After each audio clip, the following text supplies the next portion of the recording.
Alors, bienvenue dans ce nouveau tutoriel de la partie caisse de notre module caisse. Nous avons déjà vu comment est-ce que l'on réalise des opérations.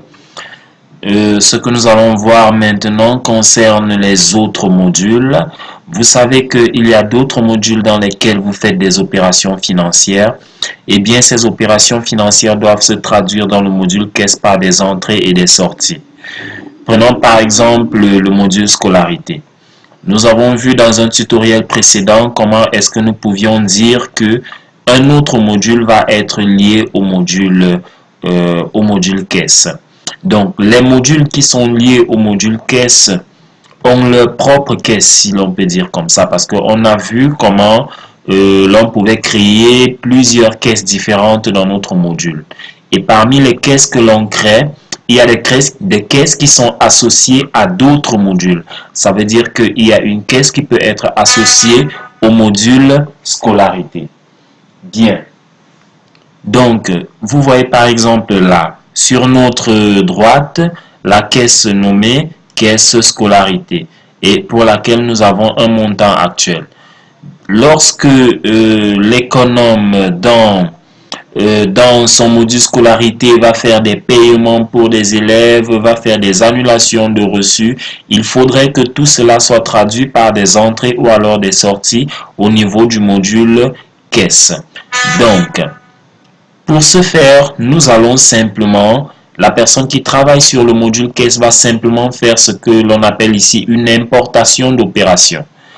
Après que des opérations aient été faites, par exemple, au courant de toute la semaine sur la scolarité, des élèves qui ont payé, des reçus qui ont été annulés et autres, lorsque le fondateur arrive ou alors le directeur, bref, la personne qui doit faire des petits états financiers, si cette personne veut comparer ses états financiers aux dépenses et autres, il faut bien qu'ici, au niveau du module caisse, que l'on ait toutes les entrées qui ont été faites au niveau de la scolarité. Alors pour le faire, c'est très simple. Nous allons simplement cliquer là sur la caisse qui correspond au module scolarité. Nous cliquons ici sur le bouton d'importation. Vous voyez là, il est écrit importer les opérations du module. Donc, nous cliquons dessus et là, un texte nous dit toutes les opérations de ce module qui n'ont pas été synchronisées avec le module caisse vont l'être. Donc, les opérations synchronisées, c'est quoi? Aujourd'hui, par exemple, vous avez fait des enregistrements, vous avez des parents sont venus payer, certains vous vous êtes trompés, vous avez annulé des reçus et autres. Toutes ces opérations, lorsque vous les faites, elles ne sont pas synchronisées avec votre module caisse. Donc, à un certain moment, donc, quelqu'un viendra simplement ici pour les synchroniser. Ce qui fait que les nouvelles opérations que vous allez faire plus tard dans le module scolarité ne seront pas synchronisées. Donc, la prochaine synchronisation que vous allez faire ne va pas prendre en compte les anciennes opérations. Donc, pour donc importer tout ce qui a été fait du module scolarité, donc nous avons cliqué là-dessus et là, nous allons valider sur synchroniser. Vous cliquez simplement et voilà, hop, les opérations ont été synchronisées. Si nous voulons voir toutes les opérations, vous allez simplement cliquer là et vous voyez bien là, oui, nous avons une entrée. Toutes les opérations qui viennent du système, seront marquées ainsi. Opération système, vous avez la module caisse. Voilà, vous avez le montant. Donc, vous savez que dans le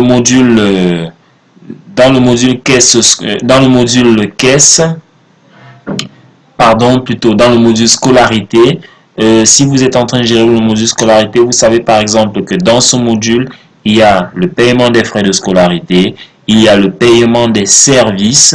Les services, c'est quoi? C'est par exemple le pullover, c'est par exemple les rames de format, il y a le paiement des transports, il y a l'annulation des reçus. Tout ce qui est paiement va faire partir ici d'une entrée. C'est pour ça par exemple que vous voyez là, ce paiement de pullover, voilà, il a été considéré comme une entrée. Voilà. Ici, là, nous avons scolarité. Donc, ici, ceci correspond à toutes les entrées qui ont été faites, tous les paiements de scolarité qui ont été faits et qui n'ont pas encore été synchronisés. Donc, nous pouvons aussi avoir des sorties qui correspondent aux reçus qui ont été annulés. Donc, vous avez donc comme ça pu importer les opérations depuis le module caisse. Nous allons faire un exemple pour que vous compreniez mieux. Regardez là, nous sommes à 1 325 000 francs. Nous allons nous rendre dans le module scolarité. Voilà, nous allons nous rendre dans le module scolarité. Ok, nous nous rendons dans ce module et nous prenons cet élève pour qui nous allons faire un paiement. Voilà, un paiement de 10 000 francs. Ok, le paiement a été fait et nous enregistrons. Voilà le paiement qui a été fait.